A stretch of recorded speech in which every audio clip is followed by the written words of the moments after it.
بسم اللہ الرحمن الرحیم انا انزلناہ فی لیلۃ القدر وما ادراک ما لیلۃ القدر لیلۃ القدر خیر من الف شہر تنزل الملائکۃ والروح فیہا بإذن ربہم من کل امر سلام ہی حتی مطلع الفجر۔ ناظرین کرام، شب قدر کی فضیلت پر سورۃ القدر سے بڑی کوئی دلیل ہو نہیں سکتی۔ رب العالمین کا ارشاد گرامی ہے، انا انزلناہ فی لیلۃ القدر، بے شک ہم نے اس کو یعنی اس قرآن کو شب قدر میں نازل کیا ہے۔ اللہ رب العزت نے آگے جس شاندار الفاظ میں اس رات کی اہمیت کو، عظمت کو اجاگر کیا ہے، وہ بیان عظمت صرف اسی رات کو حاصل ہے۔ اللہ فرماتے ہیں وما ادراک ما لیلۃ القدر۔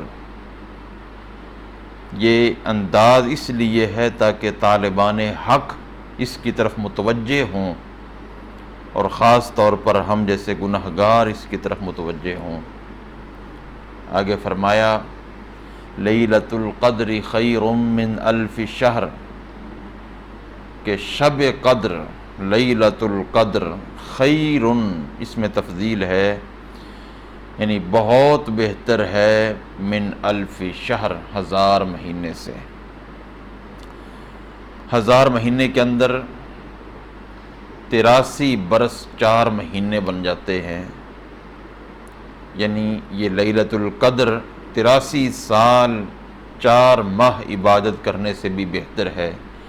83 سال 4 ماہ اگر کوئی بندہ عبادت کرتا رہے، اس کو اتنا ثواب نہیں ملے گا جس کو لیلۃ القدر مل گئی، اور لیلۃ القدر میں اس نے عبادت کر لی تو اس کو ثواب ملے گا۔ اللہ رب العزت نے 83 سال 4 ماہ تک اس کو محدود نہیں کیا، بلکہ کہا خیرن، اور خیرن کتنا خیرن ہے، خیر کی کوئی حد اللہ نے بیان نہیں کی۔ اس کا مطلب یہ ہے کہ 1000 مہینے سے اللہ جس کے لیے جتنا بڑھانا چاہے اس کی وسعت میں اللہ رب العزت، اللہ رب العالمین ہی بہتر جانتا ہے کہ کس کے لیے کتنا اضافہ ہوگا۔ بعض علماء کرام فرماتے ہیں کہ یہ گنے ہوئے 83 سال 4 ماہ مراد نہیں ہے، بلکہ اہل عرب کا قاعدہ تھا کہ بڑی کثیر تعداد کا تصور دلانے کے لیے وہ 1000 کا لفظ بولتے تھے۔ اس کا مطلب یہ ہے کہ اس ایک رات میں خیر اور بھلائی اتنی زیادہ سمیٹی جا سکتی ہے کہ انسانی تاریخ کے طویل ترین زمانے میں بھی وہ سمیٹی نہیں جا سکتی۔ ایک بزرگ نے اسی کی تشریح میں ایک اچھا انداز اپنایا ہے، اور وہ خلاف واقع بھی نہیں ہے، بڑی اچھی بات کی ہے، اس سے ہو سکتا ہے کہ طبائع اور زیادہ اس کو سمجھ سکیں۔ وہ فرماتے ہیں کہ شب قدر میں نیک اعمال کا کم از کم اجر و ثواب 30,000 گنا بڑھ جاتا ہے، 30,000 گنا بڑھ جاتا ہے۔ 30,000 گنا یہ کم از کم ہے، زیادہ کی کوئی حد نہیں۔ اب 30,000 کیسے؟ واضح ہے۔ اللہ فرماتے ہیں لیلۃ القدر خیر من الف شہر۔ اب جب یہ کہا کہ 1000 مہینے سے بہتر ہے، اب دیکھیں کہ مہینے کے اندر 30 راتیں تو ہوتی ہیں، تو مطلب یہ بنا کہ یہ پھر جب 1000 مہینوں سے بہتر ہے تو 1000 مہینوں میں کتنی راتیں ہوئیں؟ 1000 مہینوں میں 30,000 راتیں ہوئیں، تو واضح مطلب ہوا کہ یہ رات 30,000 راتوں سے افضل ہے۔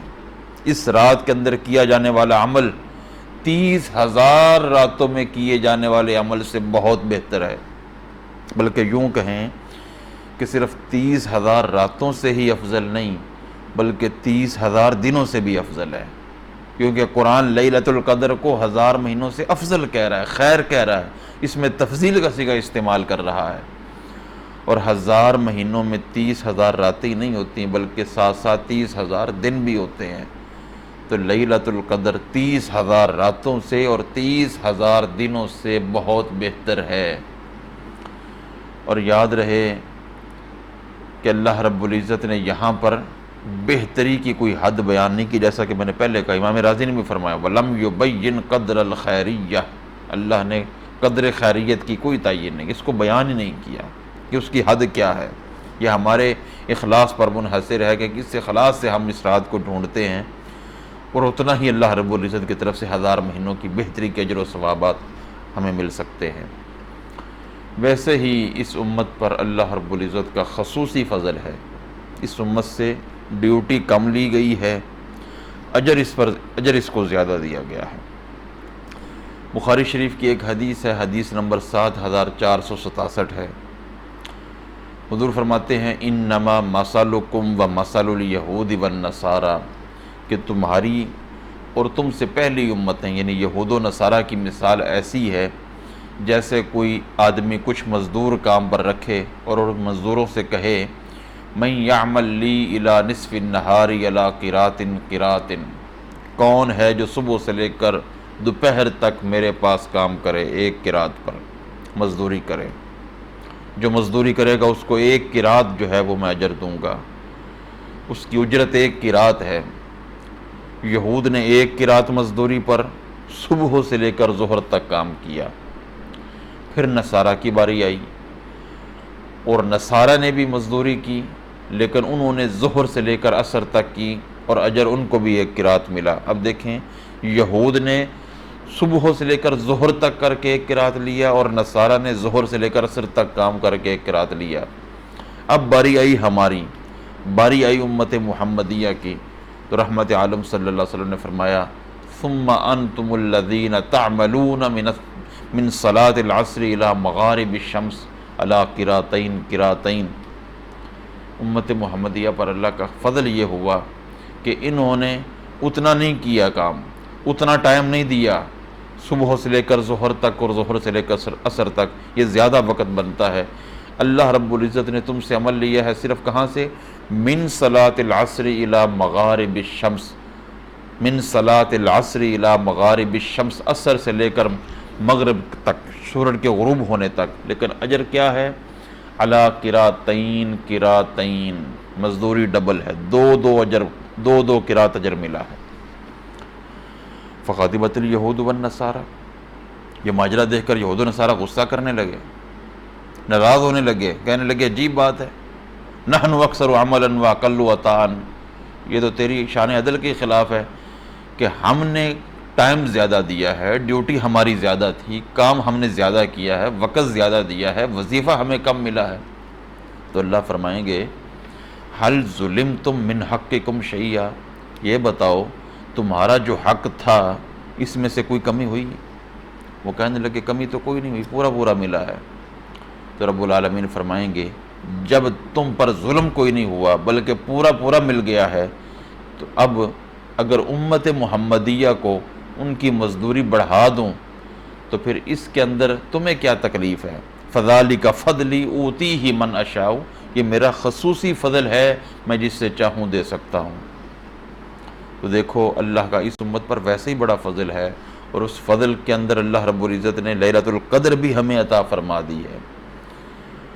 بعض بزرگ تو فرماتے ہیں کہ لیلۃ القدر ڈھونڈنے کے لیے اگر اللہ رب العزت کی طرف سے 1 سال کا وقت دے دیا جاتا کہ بھئی سال کے اندر 360 دنوں میں کسی دن بھی آ سکتی ہے، کوئی رات بھی ہو سکتی ہے، تو اگر مسلمان امت محمدیہ اس کو ڈھونڈنے کے لیے سال بھی لگا دیتے تو کوئی گھاٹے کا سودا نہیں تھا۔ سال ڈھونڈ کر کے بھی اگر کسی کو مل جاتی لیلۃ القدر تو کوئی گھاٹے کا سودا نہیں تھا۔ اللہ نے تو صرف 5 راتوں کے اندر رکھی ہے، اور اگر ہم 5 راتوں میں بھی اس کو تلاش نہ کریں تو ہم سے بڑا محروم شخص کون ہو سکتا ہے؟ رحمت عالم صلی اللہ علیہ وسلم نے فرمایا کہ جو لیلۃ القدر سے محروم ہو گیا وہ ہر خیر سے ہی محروم ہو گیا۔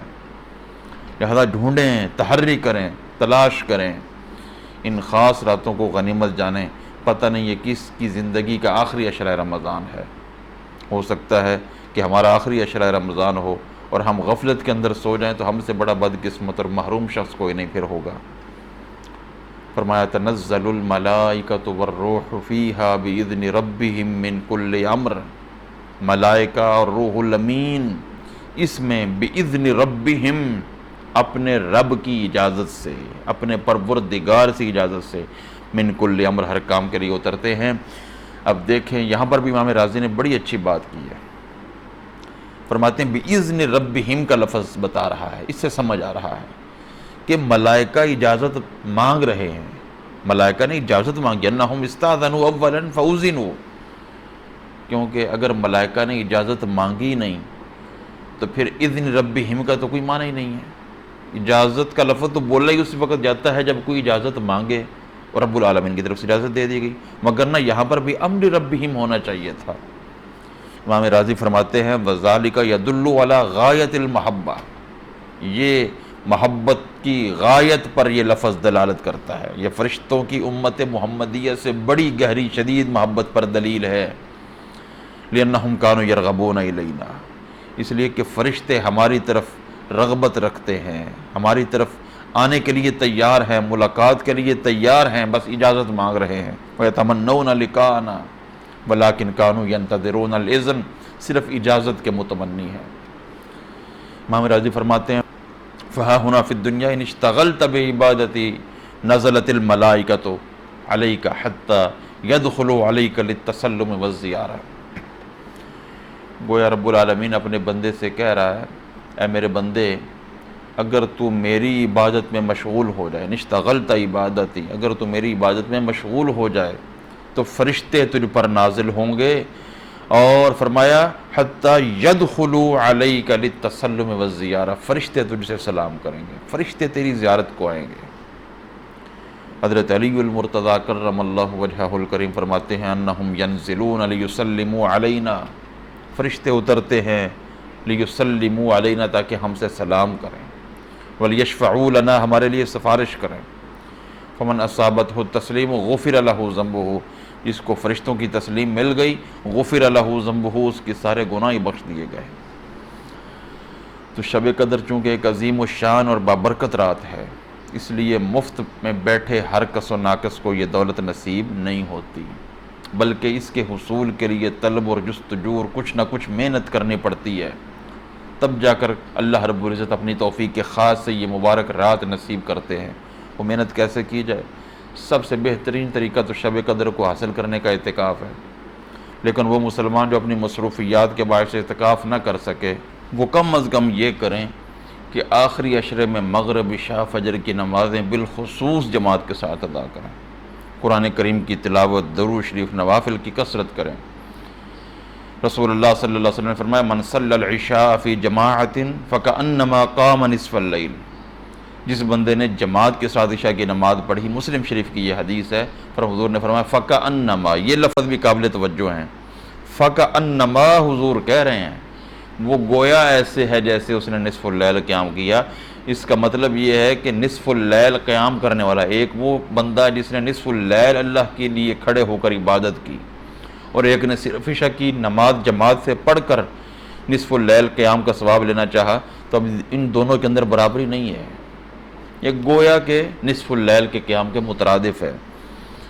اور رحمت عالم نے فرمایا وَمَنْ صَلَّى الصُّبْحَ فِي جَمَاعَةٍ فَكَأَنَّمَا صَلَّى اللَّيْلَ كُلَّهُ، اور جس نے پھر صبح کی نماز جماعت کے ساتھ پڑھ دی تو گویا کہ اس نے پھر ساری رات ہی قیام کا جو ہے اس کو ثواب مل گیا، ساری رات ہی نماز پڑھنے کا اس کو ثواب مل گیا۔ تو مذکورہ روایت کی روح سے معلوم ہوا، اس سے پتہ چلا کہ شب قدر کے حصول کے لیے اگر کوئی تھوڑی سی بھی محنت و مشقت کرنے کی اور جاگنے کی سکت نہ رکھتا ہو تو کم از کم اس رات میں آنے والی تینوں نمازیں جو ہیں، یعنی مغرب، عشاء، فجر کی نماز با جماعت اہتمام کر لے، انشاءاللہ وہ شب قدر سے محروم نہیں ہوگا۔ لیکن یہ یاد رہے جیسے پہلے میں نے کہا، پوری رات جاگ کر عبادت کرنے والا اور فجر و عشاء کی نمازیں جماعت سے پڑھ کر ثواب لینے والا، یہ دونوں برابر نہیں ہو سکتے۔ جس سے رات جاگنے کی ہمت ہو وہ رات ضرور جاگے، اور شب قدر میں اعمال خیر میں سے جو بندہ کر سکتا ہے کرے، حقوق اللہ، حقوق العباد میں سے جو کر سکتا ہے کرے۔ جتنی نمازیں پڑھ سکتا ہے پڑھے، جتنا قرآن کریم پڑھ سکتا ہے، جتنا درود شریف پڑھ سکتا ہے، جتنا ذکر و اذکار کر سکتا ہے، کسی غریب کی مدد کر سکتا ہے، کوئی صدقہ کر سکتا ہے، حتیٰ کہ اعمال خیر میں سے جو بھی کر سکتا ہے کرے۔ بعض اسلاف نے تو باقی اعمال خیر کے ساتھ ساتھ روزانہ مغرب و عشاء کے بعد پورے رمضان کا انہوں نے معمول بنا لیا، چند افراد کو خصوصی صدقہ دیتے تھے۔ فرماتے تھے کوئی بھی رات شب قدر ہو سکتی ہے، لیکن یہ طاق راتوں ان کا تو خصوصی اہتمام کیا جانا چاہیے۔ صدقہ کا اہتمام اس لیے وہ کرتے تھے تاکہ دوسری عبادتوں کے ساتھ ساتھ شب قدر میں صدقہ کا ثواب ہی ملے گا۔ گویا آپ یوں کہہ لیں کہ اگر کسی کو شب قدر مل گئی تو اس کا 1 روپیہ زیادہ نہیں تو کم از کم 30,000 روپے کے برابر تو ہو گیا۔ شب قدر اور دوسری اس جیسی جتنی بھی عظیم راتیں ہیں ان کو قیمتی بنانے کے طریقوں سے یہ طریقہ بھی ہے کہ 2 رکعت صلاۃ توبہ پڑھی جائے، سچی توبہ کی جائے، اپنے گناہوں پر شرمندگی کا اظہار کیا جائے، تہجد کا اہتمام کیا جائے۔ حضرت علی المرتضیٰ نبی رحمت صلی اللہ تعالیٰ علیہ وآلہ وسلم سے روایت فرماتے ہیں، یہ تہجد پڑھنے والوں کے لیے انعام حضور بیان کر رہے ہیں۔ ان فی الجنۃ لغرفا تری ظہورها من بطونها وبطونها من ظہورها، کہ جنت میں ایسے قیمتی اور شفاف بالا خانے ہیں جن کا ظاہری حصہ اندر سے اور اندرونی حصہ باہر سے نظر آتا ہے، یعنی آر پار نظر آتا ہے، اتنی شفافیت ہے۔ ایک عربی کھڑے ہو کر کہنے لگا، سوال کیا، لمن ہی یا رسول اللہ، یا رسول اللہ جو ہوگا کس کے لیے؟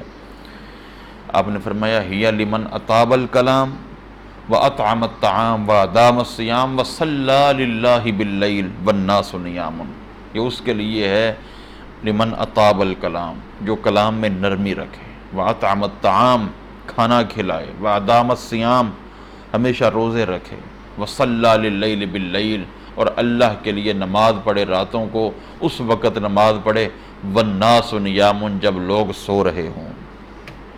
ترمذی شریف میں یہ حدیث ہے، حدیث نمبر 1984 ہے۔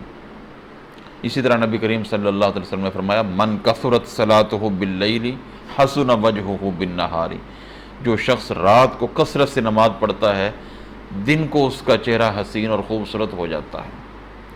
تو یہ صلاۃ التہجد کا اہتمام کریں اور بقیہ نوافل کا اہتمام کریں، صلاۃ التسبیح کا، تلاوت قرآن کریم کا، درود شریف کا، دعاؤں کی کثرت کریں، جتنی کر سکتے ہیں کریں۔ اللہ رب العزت کی بارگاہ میں دعا ہے کہ اللہ ہمیں اس رات کو حاصل کرنے کی توفیق نصیب فرمائے، اپنے فضل سے یہ رات ہمیں عطا فرمائے اور پھر اس کو قدر کی بھی توفیق عطا فرمائے۔ وما علی الا البلاغ المبین۔